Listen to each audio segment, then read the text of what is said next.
Audio on demand from Vision Christian Media. Foundations. Paul repeated what Jesus said. You were called to be free, brothers, only don't use your freedom as an opportunity for the flesh, but through love serve one another. For the whole of the law is fulfilled in one word. You shall love your neighbour as yourself. Foundations. Understanding the Jewish foundations of our Christian faith. With Robbo Robinson and Mandy Warby. Welcome back to Foundations. We're continuing our study of Shema, and in some respects I typically would say that we're getting to where the rubber meets the road, Mandy. Yes. But I've realised over the last few days that the rubber's already hit the road, because it's been really dealing with ourselves, with our soul and our mind and our heart. But we are going to be talking today about the part of Shema which is loving our neighbour as ourselves. Now, this is obviously found in both the Old and the New Testament. Yes, it is. But Jesus wasn't the only person to teach about this, was he? No, he wasn't. Actually, Paul re-emphasised this. The Apostle Peter did. It's an overriding theme, actually, throughout the whole of the New Covenant scriptures. But yes, in the Old Covenant as well. And you see that actually God would get so cranky with his people when they stopped loving him, because the outworking of that was that they started ripping each other off and treating the vulnerable really badly. Yeah. And you're right when you said, we think we're just getting to the rubber, that the rubber hits the road now, but no, it hit the road on day one, really, because the truth is, we often use the 10 Commandments. And we say, don't have any other gods before me, love the Lord your God. And if you love God supremely, if you absolutely put him first, if you obey him, you won't commit adultery, you won't steal from your neighbour, you won't kill him, you won't tell lies, you won't covet, you won't be disrespectful to your parents, you won't do any of those things if you already love God supremely. And so if we already are obeying Shema and loving God supremely with all of our inner life, we can't really help but love our neighbour as ourselves. You remember we were saying the other day that's you obey, then you get the consequence, and then the emotion comes. This is the outworking of that. You love your neighbour as yourself. So you're absolutely right. We tend to think that the most important bit is to love your neighbour as yourself, but if you do not love God supremely, you will not love your neighbour. Okay, so I want to tell you a story, because oftentimes our love is very conditional, and we can be, let's just say, thoughtless is the word I'm going to use. Whether it's intentionally or not, we can be thoughtless towards other people. And that does not demonstrate loving your neighbour as yourself. So I want to tell you a story of Al. It's Al's story. Al hit rock bottom when he was 22 years old. He wrote a letter to his sister whinging about the day that he was born, saying that he was nothing but a burden to his family. As a young child, he was deemed to be retarded and taken out of school several times, and even the family maid had nicknamed him the dopey one. Oh, wow. He eventually did finish school, but he couldn't get into a tech school, and there was no chance of him getting into college. He needed to work, but nobody would hire him.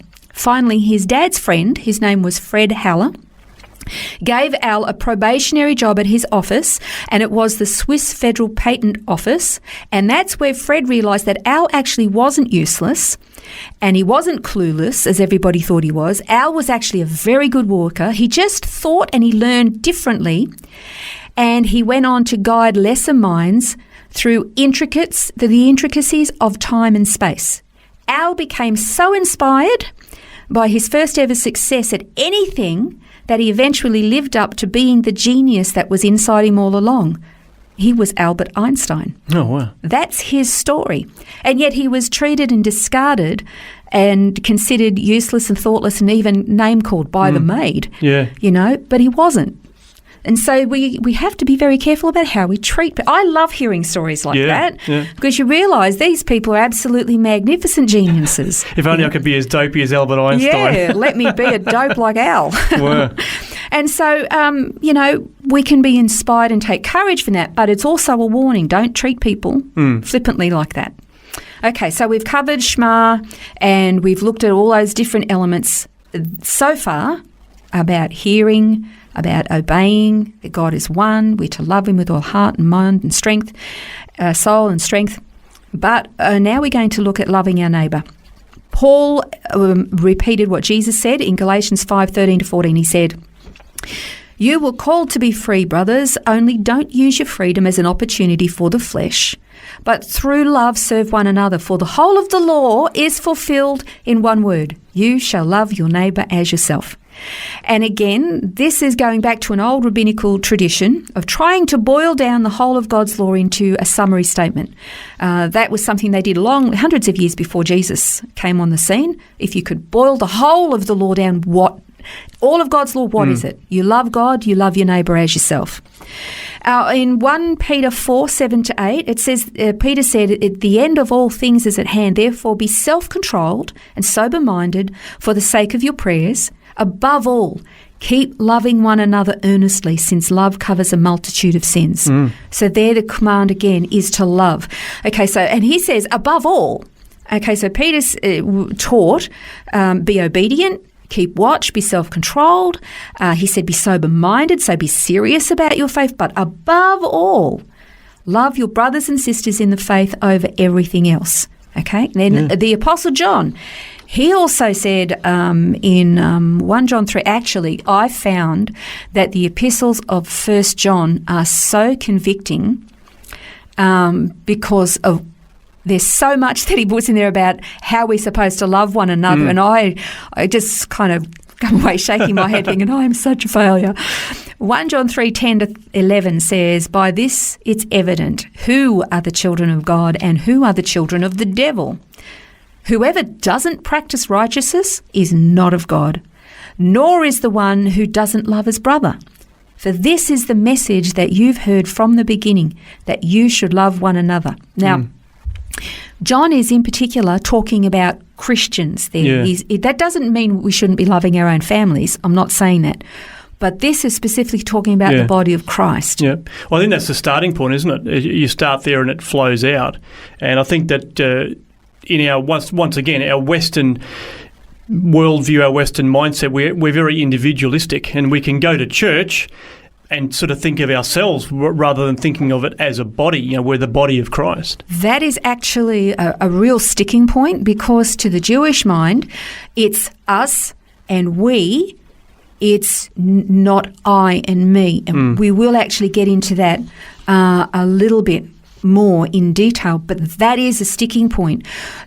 To the Jewish mind, we are a collective, we are a group, we are a remnant, we are a body and a community, and we're supposed to be in this together. But it's very much this Western view that we have, that it's about me. And again, we'll focus on that, but just take a look at some of the songs in our churches that we sing. They tend to focus all about me. Yeah, very much so. Yeah.